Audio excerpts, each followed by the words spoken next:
저는 결혼한 지 얼마 안 된 새댁이에요. 근데 결혼 생활이라는 게 참 쉽지가 않더라고요. 남편을 사랑해서 결혼했지만 시댁 식구들이 모두 제 마음처럼 좋은 관계가 되기는 어려웠어요.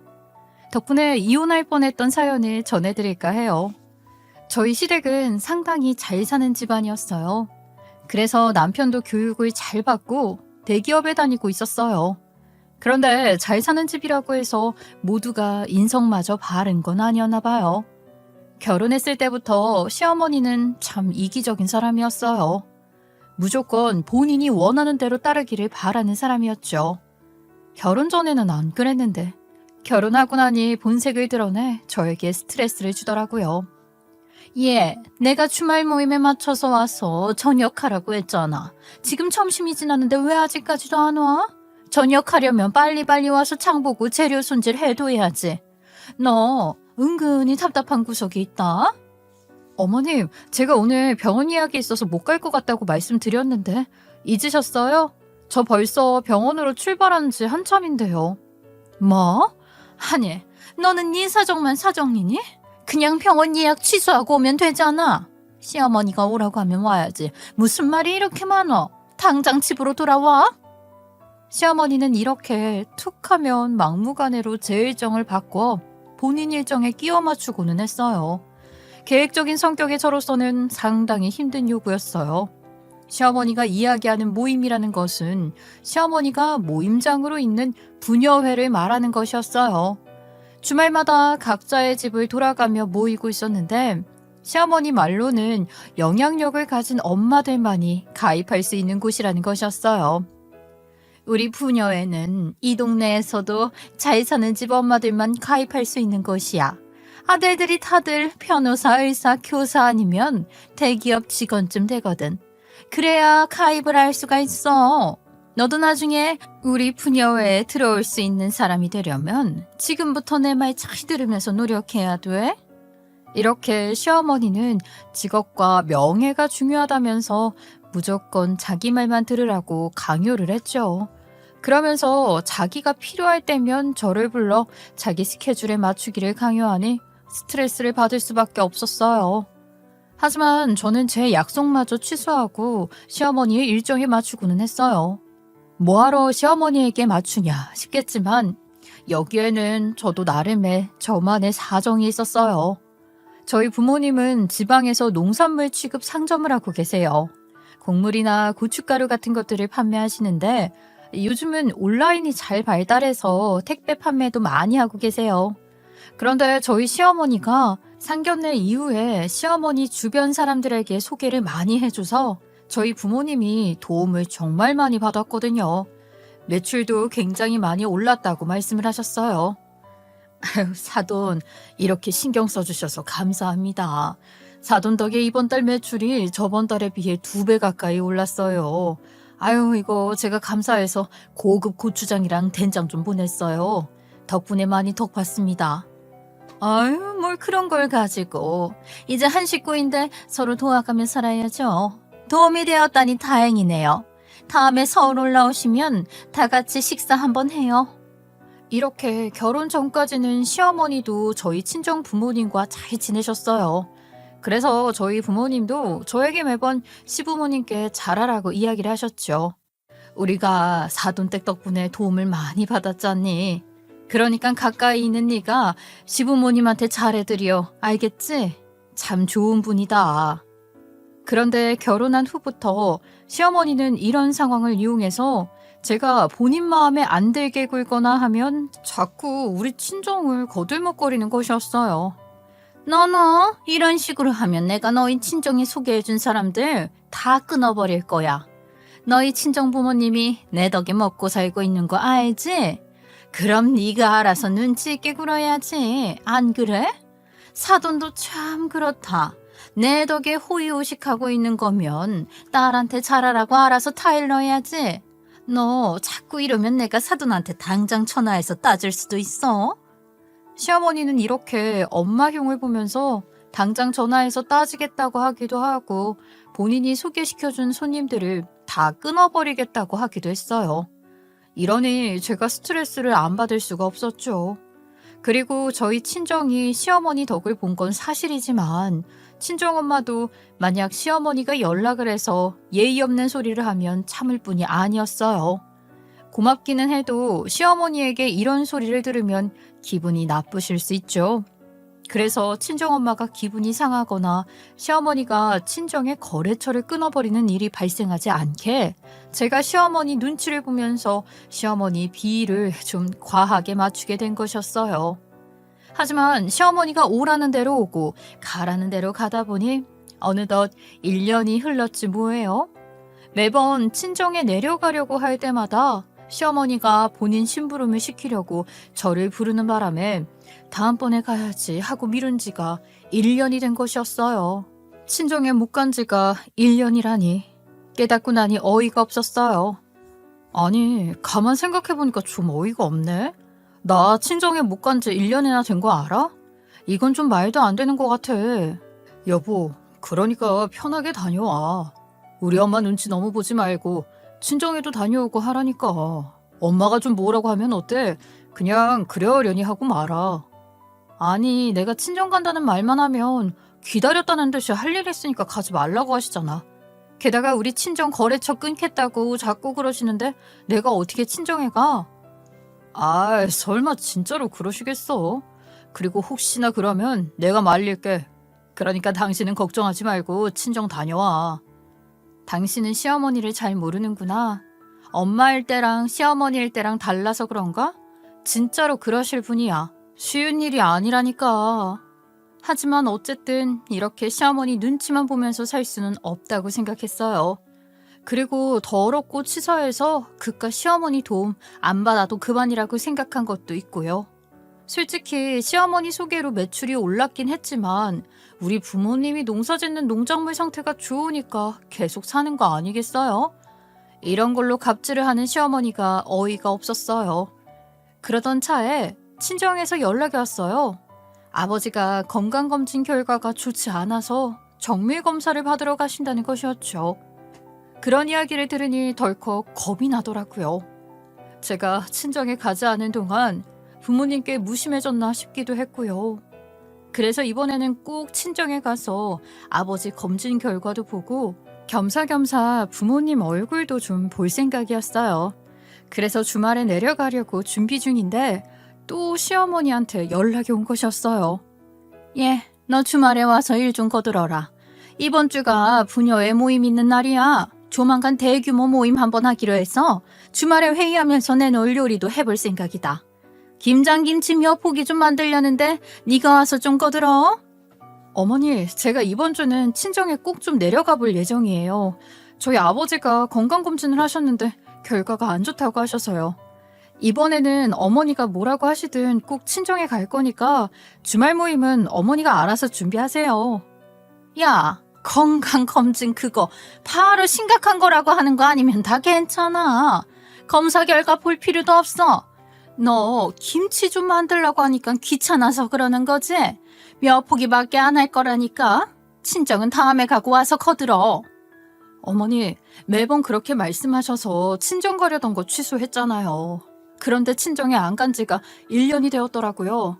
저 결혼한 뒤로 친정에 한 번도 못 갔어요. 이번에는 꼭 갈 거예요. 아니, 얘가 이게 왜 갑자기 말대답이야.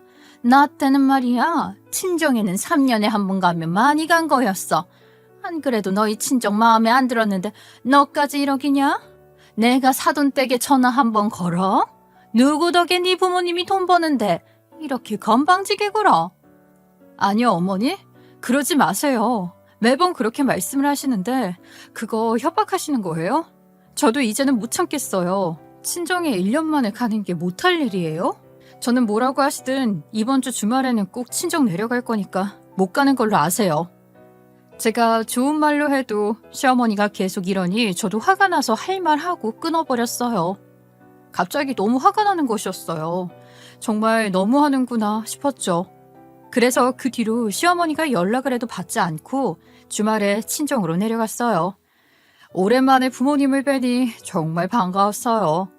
그간 지내던 이야기도 하고 아버지의 건강도 걱정하면서 같이 식사도 했어요.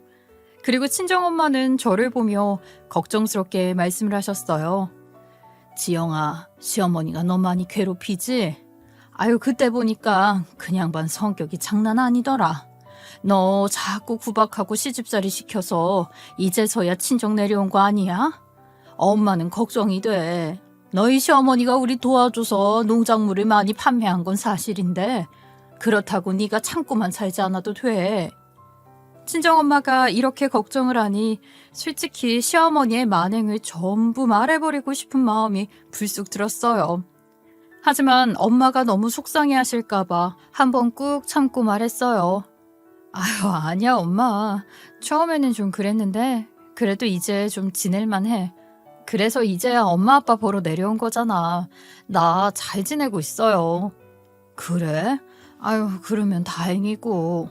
그래도 혹시 속상한 일이 있거나 하면 엄마한테 언제든 이야기해. 알겠지? 친정에 이야기해야지 어디다가 하겠니? 친정엄마가 이렇게 위로를 해주시니 속에서 더 울컥하더라고요. 하지만 앞으로는 오늘처럼 친정에도 오갈 거라고 생각하니 조금은 화가 사그라들었어요. 그런데 이렇게 이야기를 나누자마자 집에 택배가 도착한 것이었어요. 무슨 택배인가 하고 엄마가 나가보니 글쎄 집 앞에 웬 배추 박스가 잔뜩 쌓여있는 것이었어요. 이게 대체 몇 박스나 되는 것인지 거의 천장에 닿을 것처럼 쌓여있더라고요. 아니 이게 다 뭐예요? 우리 집으로 온 거 맞아요? 이런 거 주문한 적이 없는데. 네, 이리로 도착한 거 맞습니다. 서울에서 보냈던데요. 엄마가 당황하는 목소리를 듣고 제가 나가보니 집 앞이 정말 배추박스로 가득했어요. 지영아, 이거 네가 시킨 거야? 엄마는 이런 거 시킨 적이 없는데. 아니, 내가 시켰을 리가 없는데? 이거 잘못 온 거 아니야? 무슨 상황인가 싶고 아무래도 잘못 온 것 같아서 박스에 붙은 발송한 사람 이름을 보았어요. 그런데 놀랍게도 시어머니의 이름이 적혀 있는 거예요. 전 이게 뭔가 싶어서 황당하더라고요. 그리고 설마 싶었어요. 그런데 제가 생각한 그 설마가 맞더라고요. 제가 친정에 내려가겠다고 한 이후로 시어머니가 하루에 5통씩 전화를 해서 제가 잘 안 받았거든요.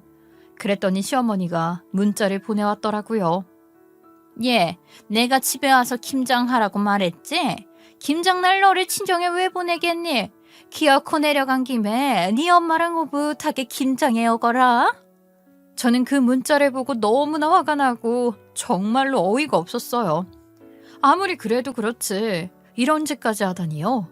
시어머니는 저뿐만이 아니라 저희 친정 엄마까지 뭐라고 생각을 하는 건지 정말로 화가 났어요.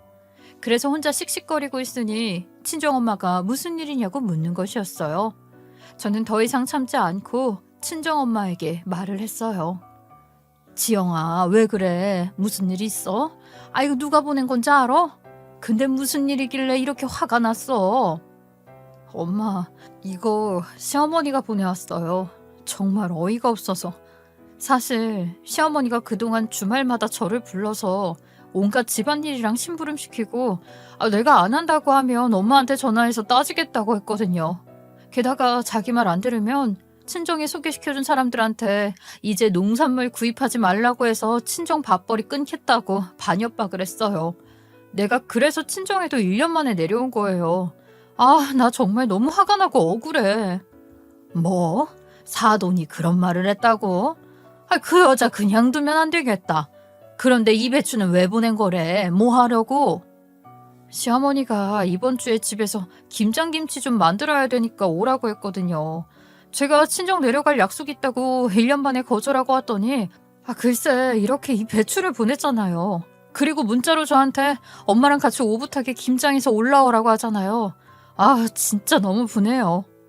저는 시어머니의 만행에 너무 화가 나서 엉엉 울었어요. 저의 그런 모습을 보더니 친정엄마도 화를 내면서 말씀하셨어요. 그 여자가 지가 뭔데 우리 딸을 이렇게 괴롭혀? 우리 집에 손님 소개시켜줬다고 그걸로 너한테 그렇게 유세를 떨어?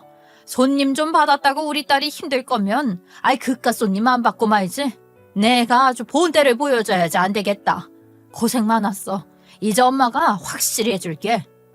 엄마가 이렇게 말씀해 주시니 그동안 서러웠던 게 폭발해 더 눈물이 나더라고요. 친정엄마는 그런 저를 달래주셨어요. 그렇게 진정이 된 다음 저와 엄마는 못된 시어머니에게 어떤 복수를 해줄까 이야기를 나누었어요.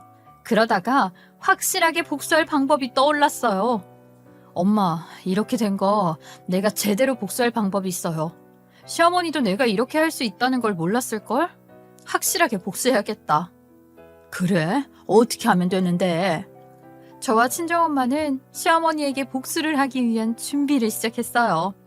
그러는 동안 시어머니는 저에게 연락을 해서 상황 체크까지 하더라고요. 본인이 한 행동에 대해 아무 생각이 없는 건지 그 뻔뻔함이 참 어이가 없었어요. 내가 조만간 모임 주최할 거라고 했지? 이번 주에 우리 집에서 할 건데 모임 오는 사람들한테 김치는 가져올 필요 없다고 해뒀다.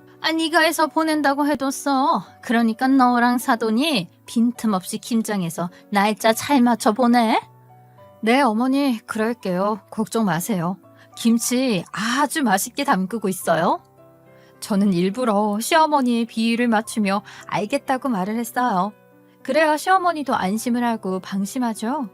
그리고 다음 주에 우리는 시댁으로 김치통을 잔뜩 실은 용달차를 올려보냈어요. 저와 엄마도 따라서 올라갔죠. 그날은 시댁에서 시어머니가 주최하는 모임이 있는 날이었거든요. 용달차가 도착하자 시어머니가 모임하는 분들 여럿이랑 나오셨더라고요. 우리를 보더니 시어머니는 회원들에게 자랑스럽다는 듯이 말했어요. 자, 이거 보세요. 제가 김치 올 거라고 했지요? 우리 며느리가 사돈이랑 같이 김장 열심히 해서 왔네요. 며느리랑 사돈이 이렇게 저를 위할 줄 안다니까요. 다 같이 김치 좀 안으로 옮겨봐요.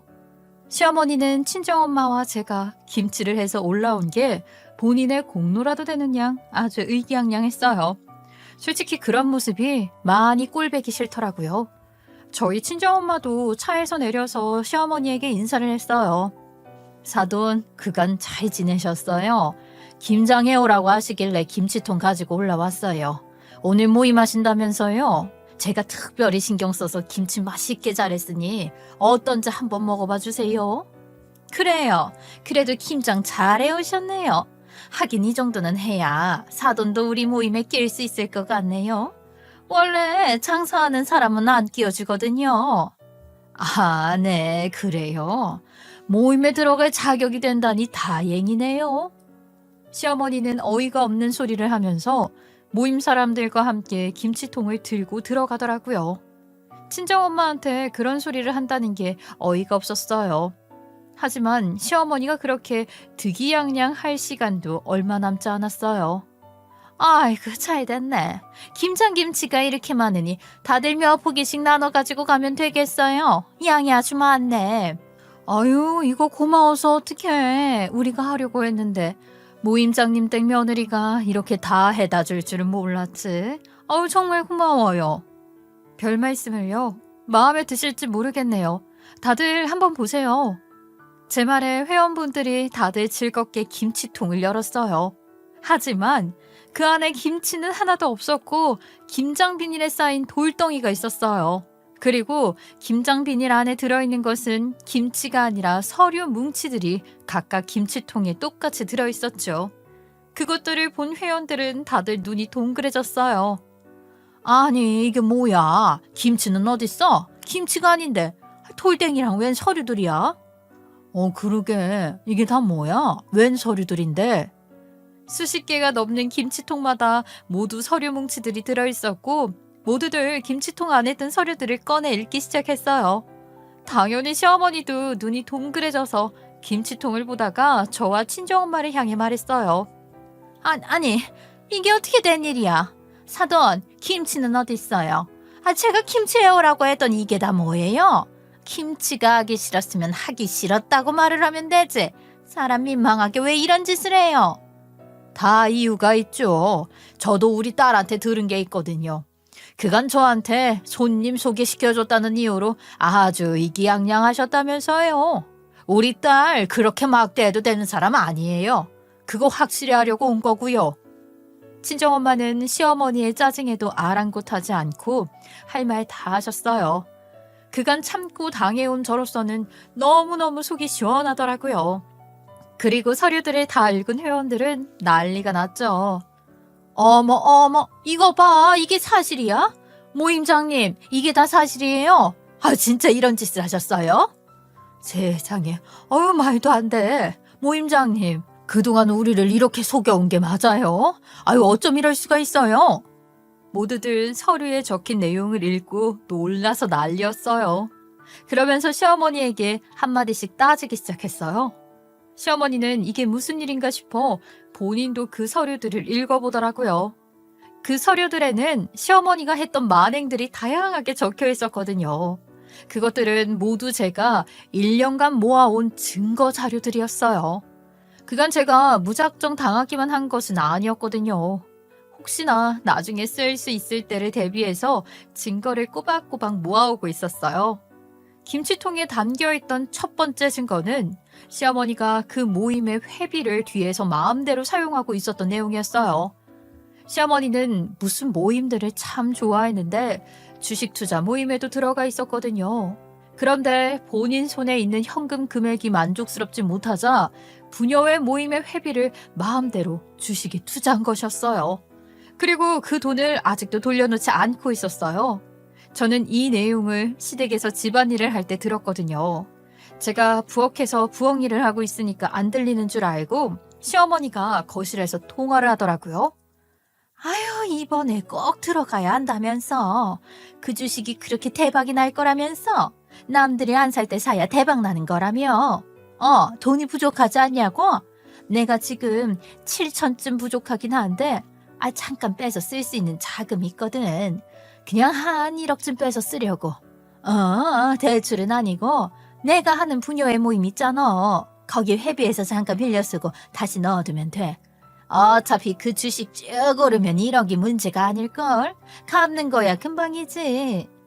시어머니는 주식에 관해 매일같이 통화하는 사람이 있었는데 꽤 친한 것 같더라고요.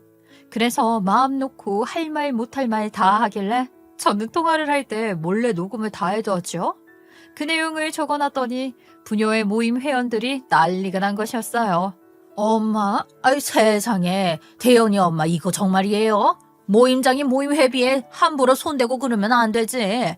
우리 모임이 회비가 어디 한두 푼이에요? 아우 맞아요.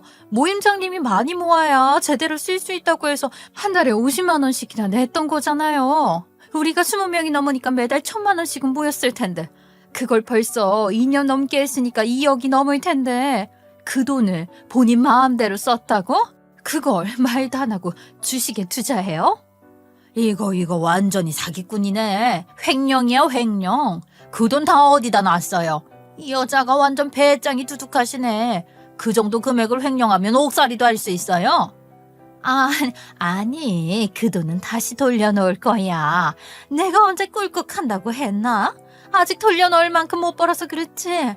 내가 그냥 훔친 게 아니고 주식으로 돈 벌면 이자까지 붙여서 넣어두려고 했다니까. 잘 되면 서로 좋은 거야. 그래서 주식으로 돈 벌었어? 못 벌었잖아. 그리고 일단 말도 안 하고 가져다 쓴 거면 그냥 훔친 거지. 무슨 말도 안 되는 변명이야. 아우 이거 정말 큰일 날 사람이네. 특히 이 모임 회비 횡령권의 회원들은 난리가 났어요. 시어머니는 회원들의 항의에 땀을 뻘뻘 흘리면서 본인 무덤을 더 파고 있었죠. 시어머니는 결국 화살을 저에게 돌리더라고요.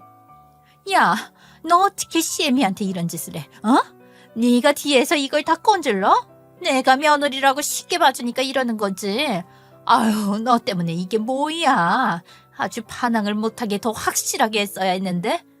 나 참, 쉽게 봐줬다고요?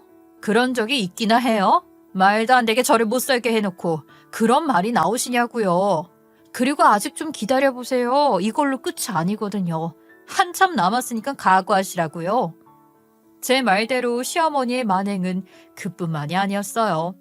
그 다음으로 또 다른 서류를 보고 부녀의 회원들이 또 소리를 질렀거든요. 세상에 저 여자가 정말 안 되겠네. 이런 사람이었어? 여기 서류에는 우리 모임명을 걸고 대기업 다니는 아들 둔 엄마가 대기업 입사하는 방법 코칭해주겠다고 약을 팔았대요. 뭐요? 아유, 그게 무슨 소리예요. 우리 모임명을 사칭해서 돈을 벌었다고요? 시어머니는 언젠가부터 주말에 모임을 또 시작했거든요. 처음에는 부녀의 모임의 연장선인 줄 알았는데 그게 아니더라고요. 그때도 저를 불러서 집안일이나 잡일을 시켰는데 보니까 엄마들 모아놓고 말도 안 되는 수업을 하고 있더라고요. 네, 다들 입금은 하셨죠. 1인당 100만 원씩 우리 부녀회에는 아이들을 대기업이나 법조계나 교육계로 연결시켜준 인맥이 다 있거든요. 그래서 어머님들은 아이들 스펙만 좀 마련하시면 돼요.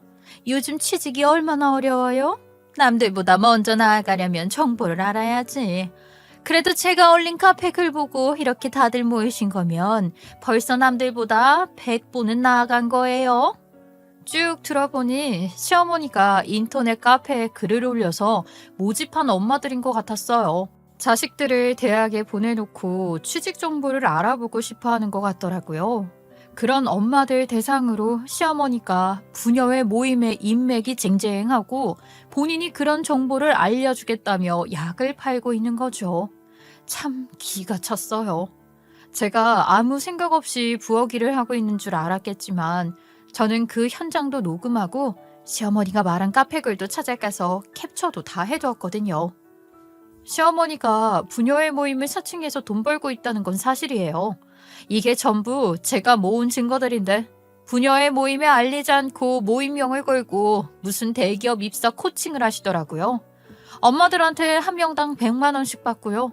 그런데 그 엄마들 아이들 중에 대기업이나 법조계에 입사한 사람 아무도 없어요. 회비 횡령이 모자라 사칭까지 해. 아, 당신 정말 완전 사기꾼이네. 저런 걸 모임장이라고 앉혀놨다니. 솔직히 가끔 성질 부리는 거 못 봐주겠다 싶었던 때도 있었는데 모임장 열심히 한다고 하니까 그냥 하라고 둔 건데 이 정도였어? 뭐 하는 사람이야 당신? 아니 그거는 한 번밖에 안 했어 정말이야.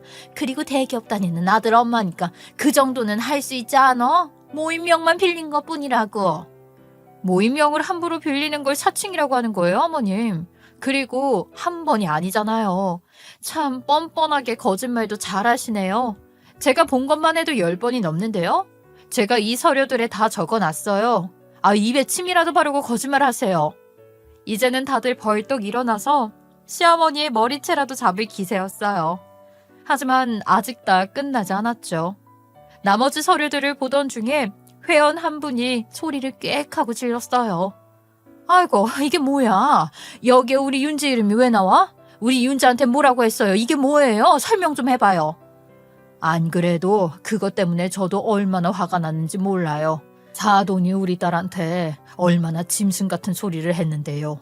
자기 아들만큼 훌륭한 아들을 낳아야 한다고 동치말 날짜까지 점집에 가서 받아왔다니까요. 그 날짜에 자기 아들이랑 동치마라고 하고요. 우리 딸이 수치스러워서 싫다고 하니까 이럴 거면 자기 아들 씨를 부녀회 모임에 나오는 엄마의 딸인 윤지라는 애한테 주겠다고 했대요. 윤지한테 줘서 좋은 아이 낳게 만들 거라는 소리까지 하면서요. 윤지는 변호사라 똑똑하다면서요. 세상에 이렇게 천박한 협박이 어디 있어요? 친정엄마가 말한 서류에는 시어머니가 저에게 이야기한 것의 녹취록이 적혀 있었어요. 정말 굴욕적인 이야기지만 전 그런 소리마저 시어머니에게 들은 적이 있었어요. 계속 저에게 아이를 가져야 한다고 하면서 말도 안 되는 스트레스마저 주었던 것이죠. 그러면서 다른 부녀회 회원의 딸 이름까지 언급을 했는데 너무 저급한 소리라 저도 모르게 녹음을 해두게 되더라고요. 그래요. 처음에는 세대 차이에서 오는 거라고 생각하면서 참았는데 일이 이렇게 되고 나니 다시 떠올리면 너무 화가 나는 일이었어요. 아니 저 여자가 우리 딸이 왜 당신네 아들 애를 낳아줘? 말도 안 되는 소리를 하고 있어. 어디 천박하게 감히 우리 딸을 이딴 식으로 입에 올려? 진짜 오늘 나랑 싸우자는 거야? 아유 아니 윤지 엄마 진심으로 한 말은 아니야. 그냥 며느리 정신 차리라고 한 말이지. 정말이야 좀 진정해봐요.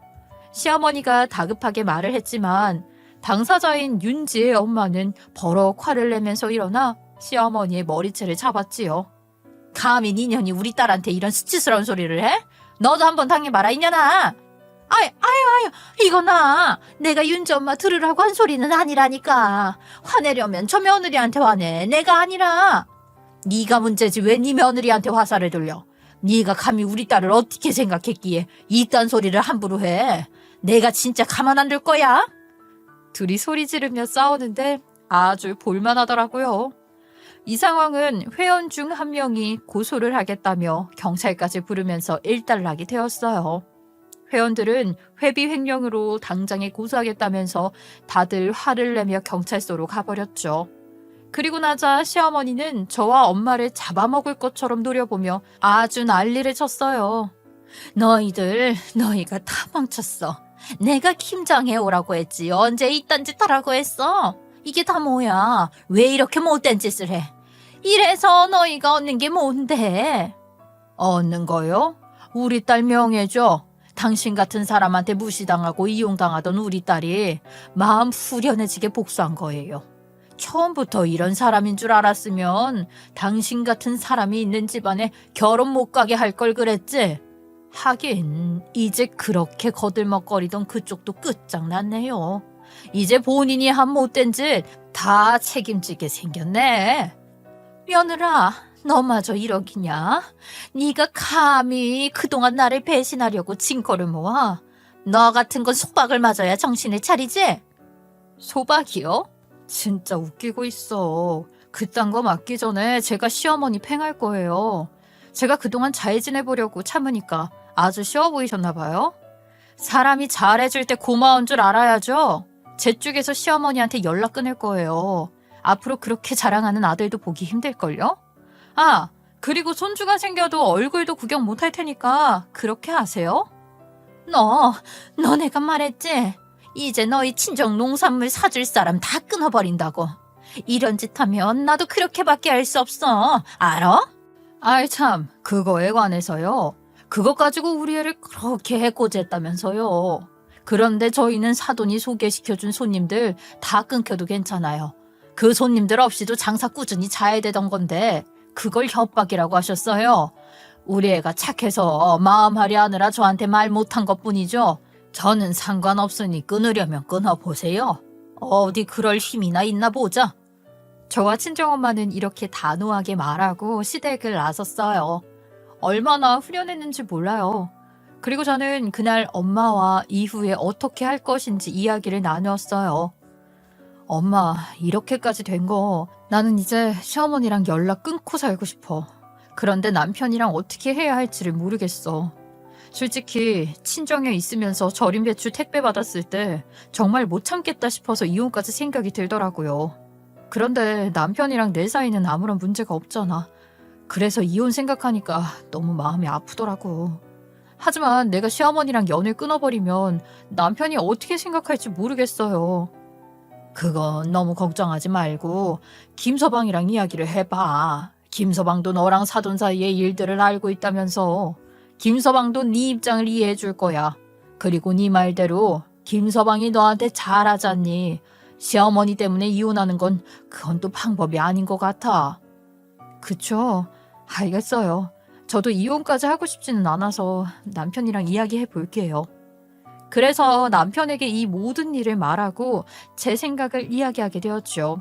그랬더니 남편은 예상외로 훨씬 더 제 편을 들어주었어요. 여보, 나는 언제나 여보 편이야. 나도 우리 엄마 성격이 어떤지 너무 잘 알고 있지. 나도 성장하면서 엄마 때문에 받은 스트레스가 크거든. 당신이 이런 일까지 겪었는데 아예 엄마랑 연락을 하고 지내라고 하고 싶지는 않아. 앞으로 혹시나 부모님이랑 연락할 일 있을 때는 나만 종종 연락 주고받으면 되니까 당신은 걱정하지 말고 당신 하고 싶은 대로 해.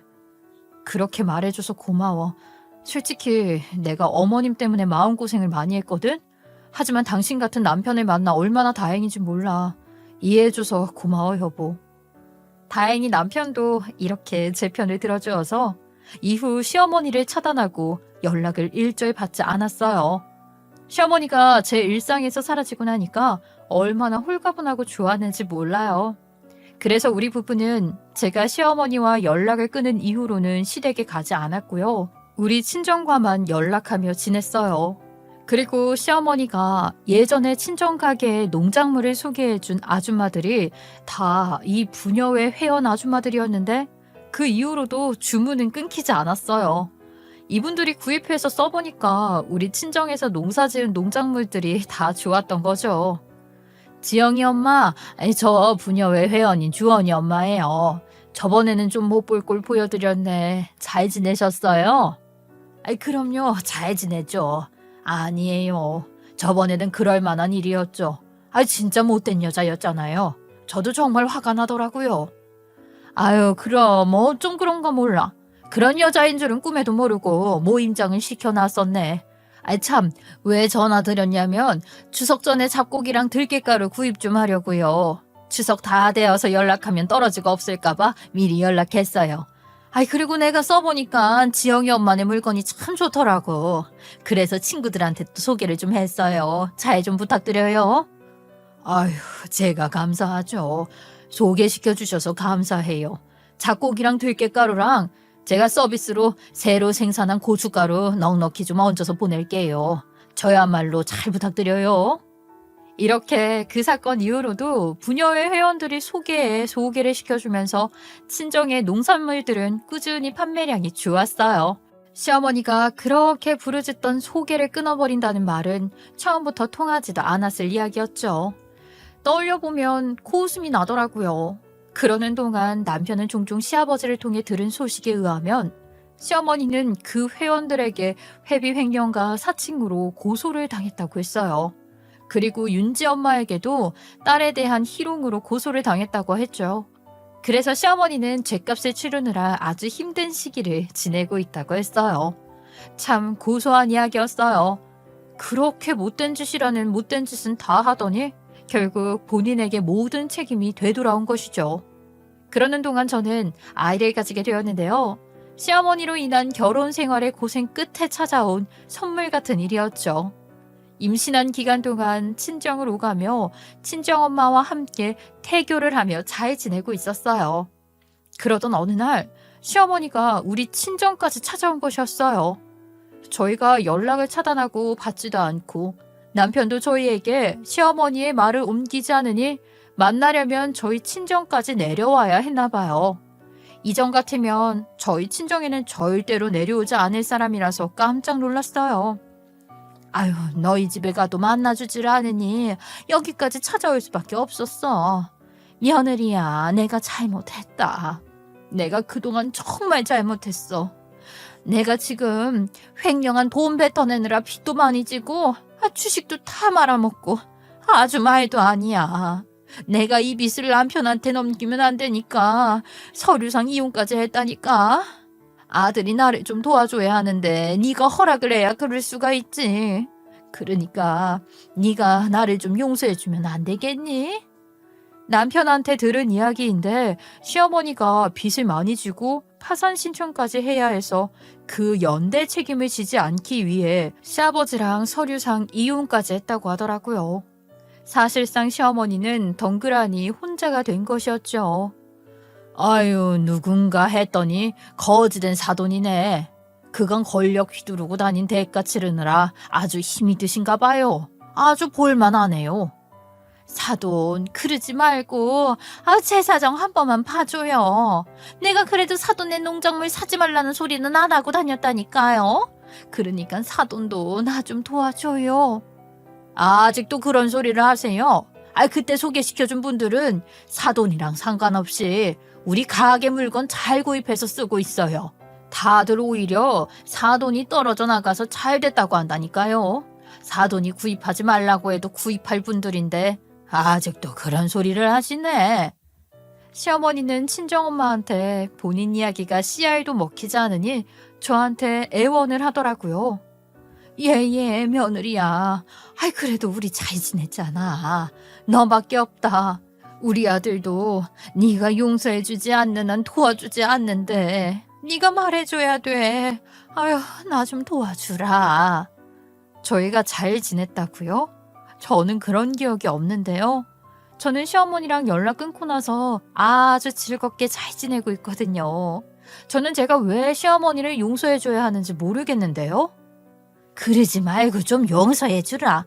좀 있으면 손자도 태어나는 거 아니야. 그래도 내가 할머니인데 나도 손자 좀 보고 그래야지. 내가 어떻게 하면 될까? 어떻게 하면 용서해 줄래? 시어머니는 아주 처량하게 저에게 용서해달라고 부탁을 했어요. 하지만 저는 용서해줄 생각이 없었어요. 왜냐하면 저는 물론이고 저희 친정엄마가 아직 화가 덜 풀렸기 때문이었어요. 글쎄요. 그럼 저랑 저희 친정엄마한테 어떻게 하시는지 보고 생각해 볼게요. 저희 집이랑 잘 지내고 싶으시면 그 정도는 하셔야 하지 않을까요? 그래서 요즘 시어머니는 저랑 친정에 아주 껌뻑 죽고 있어요. 그런 모습을 보고 있는데 어떨 때는 좀 웃기기까지 하더라고요. 사돈, 제가 이번에 김장좀해서 택배로 보냈어요. 이번에는 절임 배추 아니고 진짜 김치예요. 배추김치랑 알타리해서 보냈으니까 한번 잡숴 보세요. 맛있으면 다음에 또 보낼게요. 아유, 왜 이러세요? 누가 김치 다 한 거 달라고 한 것도 아닌데. 보내시려면 미리 물어보고 보내시던가 왜 이렇게 마음대로 하세요? 저희는 벌써 김장 다 담궈서 사돈이 보내준 김치는 노인정 어르신들하고 나눠 먹겠습니다. 아이고, 제가 또 실례를 범했네요. 죄송해요. 다음부터는 꼭 물어보고 보내겠습니다. 죄송합니다, 사돈. 시어머니는 이렇게 시키지도 않은 김치를 만들어서 보내는가 하면 때되면 선물이다 음식이다 보내왔어요. 예, 요즘 산달이 가까워서 몸이 많이 붓지? 내가 너 먹으라고 붓기에 좋다는 것 좀 보냈어. 호박이랑 파차가 붓기에 그렇게 좋다더라. 그리고 필요할 것 같아서 고급 미역도 좀 사서 보냈거든. 필요하면 내가 가서 미역국 끓여줄게. 어머님, 팥을 보내셨다고요? 팥이 임산부에게 얼마나 해로운지 알고 보내신 거예요?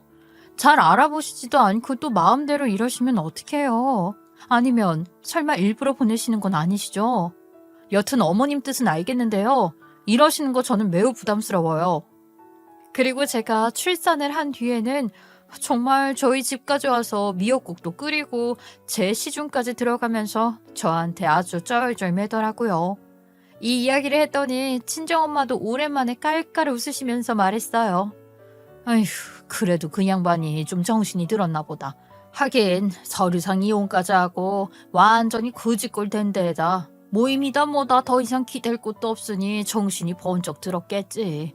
그런 상황에서는 정신 안 드는 게 더 이상하겠다. 아이 그래도 우리 딸한테 잘한다고 하니까 다행이고 우리 집에도 김치니 명절 선물이니 보내면서 열심히 하더라. 그래도 사람이 쉽게 바뀌지는 않으니까 좀 더 하는 거 두고 봤다가 완전히 반성한 것 같을 때 화해할지 생각해보자.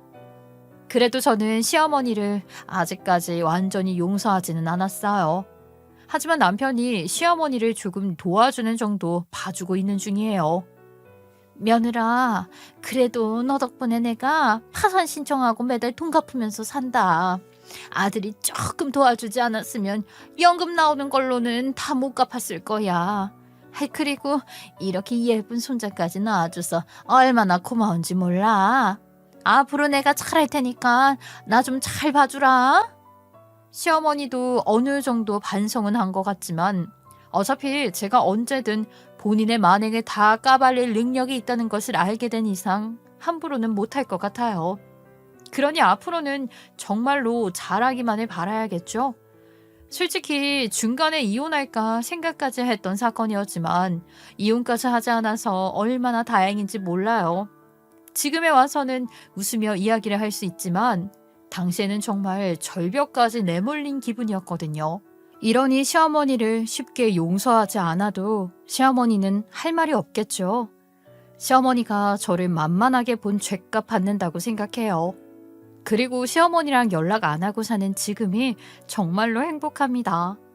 시어머니 같은 사람들은 한 번쯤 호되게 혼쭐이 나야 정신을 차리는 것 같아요. 앞으로는 지금처럼만 조용히 지낼 수 있다면 참 좋겠어요. 제 이야기는 여기까지고요. 제 이야기 듣는 여러분의 가정도 항상 평안하시기를 바랄게요. 들어주셔서 감사합니다.